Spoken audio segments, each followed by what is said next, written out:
porque entiendo que en un tiempo me va a ir mal. Y entonces cuando te vaya mal te va a quedar una masa de trabajadores y vas a tener un problema. Ahora, acá hay dos lecturas. Una es la modernización de la ley, que evidentemente esto tiene que hacerse, pero la otra pata es lo que nos pasa. El problema de Argentina son las crisis que suceden, cíclicas, o sea, te va bien y después te va a ir mal. Entonces, entender que el problema es la ley. Bueno, pará, más o menos. Acá Ricardo Diab dice, necesitamos la ley, pero si no hay más demanda no tomamos a nadie, bueno, ojo con eso, porque el gobierno te dice, acá el problema es que las leyes están dificultando la creación de nuevo empleo. ¿Y qué vas a hacer con el consumo? No, nada. ¿Va a haber nuevo empleo así? Bueno, eso es muy interesante, pero además no olvidemos de un protagonista principal, que son los trabajadores. Claro. Digo, del otro lado, ¿no? Modernizar y actualizar normas y leyes siempre y cuando no vayan en detracción de los derechos de los trabajadores. Lógico. ¿Cómo haces? Digo, es un lindo... Por eso yo creo que es uno de los grandes debates que se nos viene a los argentinos en el Congreso. Está en línea Andrés Abramovich, el presidente del Colegio de Abogados de Santa Fe. Doctor, ¿cómo le va? ¿Qué tal? Muy buen día para ustedes. Buen día. Hablamos con Andrés hace un tiempo cuando Milei dijo, la culpa de todo esto es de los caranchos, de los abogados laboralistas, que lo que tienen es una industria del juicio. Y dijimos, no, pará, porque si no, en definitiva, lo que parece es que el problema es que los trabajadores reclamen lo suyo. ¿Cómo haces, Andrés, para ponerle un límite a esa flexibilización laboral? ¿Dónde tiene que estar ese límite? Sí, bueno, Carly, vos dijiste perfectamente, nosotros cuando nos anoticiamos de las expresiones del presidente de la Nación acerca de que somos los abogados laboralistas los que ocasionamos la degradación del mercado laboral, sin lugar a dudas, en todas las esferas abogadiles de la colegiatura, salimos a repudiarla porque verdaderamente son manifestaciones que no resultan atinadas con la realidad de nuestro mercado de trabajo. Y por otro lado, lo que hoy mismo se encuentra en discusión, que bien estaba escuchando las reflexiones que ustedes estaban esbozando y también las manifestaciones del anterior entrevistado sobre la necesidad de que se florezca el mercado laboral, que exista mayor demanda, mayor consumo y en definitiva que se mejoren las condiciones laborales de todos los trabajadores en la República Argentina. Y hacia allí debemos apuntar. Creo que existe una identidad de objetivos y una identidad de la necesidad de lograr la mejora continua y permanente del trabajo en nuestra nación. Bueno, en base a eso, lo que tenemos que poner foco es si las leyes mejoran o degradan, como bien dijeron, los derechos de las personas más vulnerables de una relación, que son los trabajadores. Sí. Y este proyecto de reforma laboral, bueno, pone el eje en algunas cuestiones centrales. Primero, en lo que tiene que ver sobre los salarios dinámicos, que es lo que proyecta esta reforma.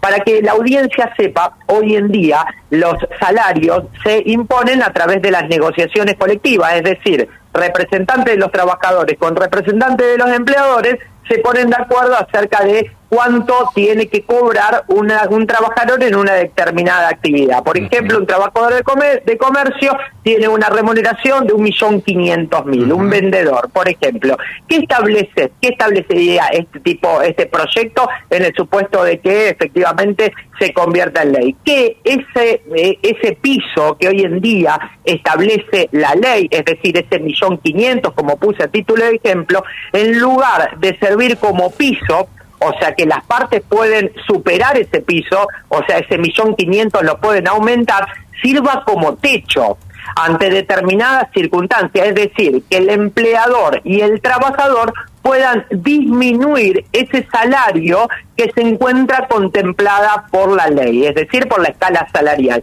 Eso claramente conspira contra principios lógicos propios y esenciales del derecho del trabajo, y también contraviene la Constitución Nacional porque siempre se dice que se tiende a aumentar los beneficios y no degradarlos. Claro. Por otro lado, y además en la relación de poder, doctor, no es lo mismo un empresario que un trabajador, ¿no? Efectivamente, tal cual, Carlos. Bueno, vos lo manifestás perfectamente. Primero que hay una situación de desigualdad porque la persona va a trabajar por una necesidad y esa necesidad se traduce en el fin de obtener un salario para atender a sus necesidades y también la de su grupo familiar. En cambio, el empleador es el titular de los medios de producción y puede imponer las condiciones de trabajo. Y en virtud de esa desigualdad, esa diferencia de poder, bueno, la ley interviene para tratar de nivelarla y evitar que justamente el trabajador sea víctima de abuso que vulneren su dignidad.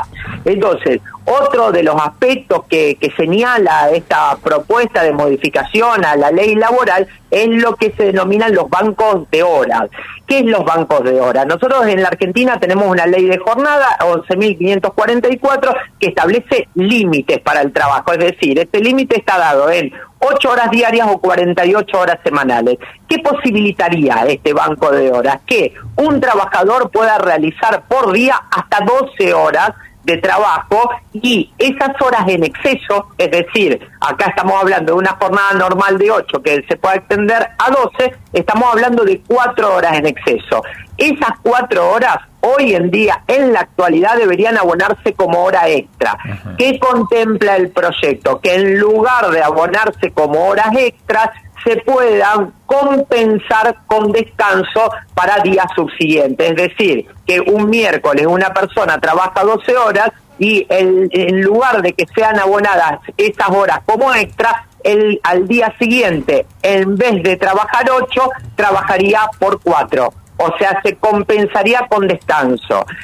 Así que eso claramente que conspira de alguna manera contra el derecho del trabajador de descansar y también utilizar el tiempo para otras cosas ajenas a la vida laboral. Claro. En otro orden, también la modificación, lo que se intenta es flexibilizar el régimen de vacaciones. Hoy en día la ley contrato de trabajo establece que el empleador tiene que otorgar las vacaciones en el lapso de que comprende el 1 de octubre al 30 de abril del año siguiente, que estatuye este proyecto de transformación normativa la posibilidad de concederla en cualquier lapso del año, en cualquier época del año, y también establece la posibilidad de que sea otorgada de manera fraccionada. Hoy en día las vacaciones se tienen que otorgar de manera íntegra, teniendo en cuenta la antigüedad del trabajador. Bueno, si se llega a sancionar este proyecto, el empleador lo podría otorgar. Por ejemplo, un trabajador que tendría derecho a gozar de vacaciones de 21 días, podría gozar 7 en un periodo del año, 7 en otra, hasta completar la cantidad establecida por la ley. Por otro lado, con respecto a la demostración de las enfermedades y accidentes ajenos al trabajo. Hoy en día, por ejemplo, un trabajador padece un accidente de tránsito y comunica verbalmente al empleador que no puede acudir a trabajar. Bueno, con esa comunicación le resulta suficiente para gozar de la licencia y que pueda obtener una remuneración por el tiempo que no va a trabajar. ¿Qué impone el proyecto de ley de la diputada Romina Díez?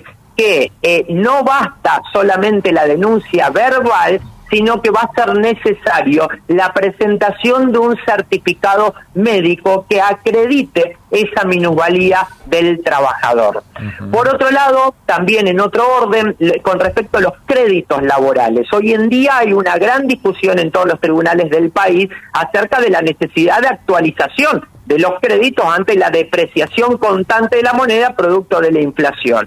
Bueno, en casos de sentencias judiciales, el proyecto contempla que el interés a imponer a quien tiene que pagar una indemnización, por ejemplo, no va a ser mayor al equivalente al índice de precios del consumidor, al IPC, más una tasa pura del 3% anual.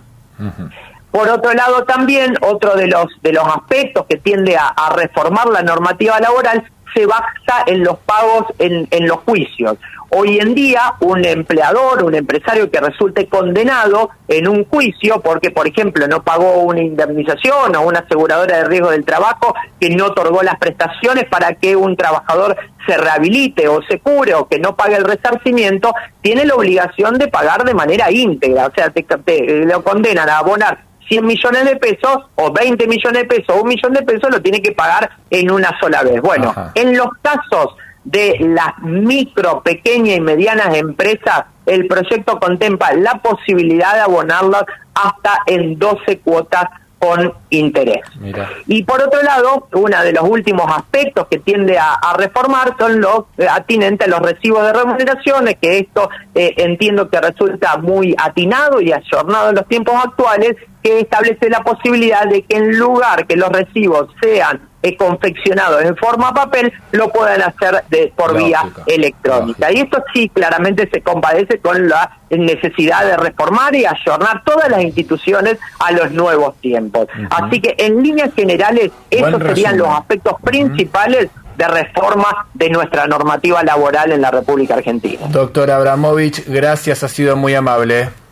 A ustedes, un abrazo grande. Andrés Abramovich, presidente del Colegio de Abogados de Santa Fe, un buen resumen de cada uno de los puntos que se van a tocar en este proyecto, que van a generar debate.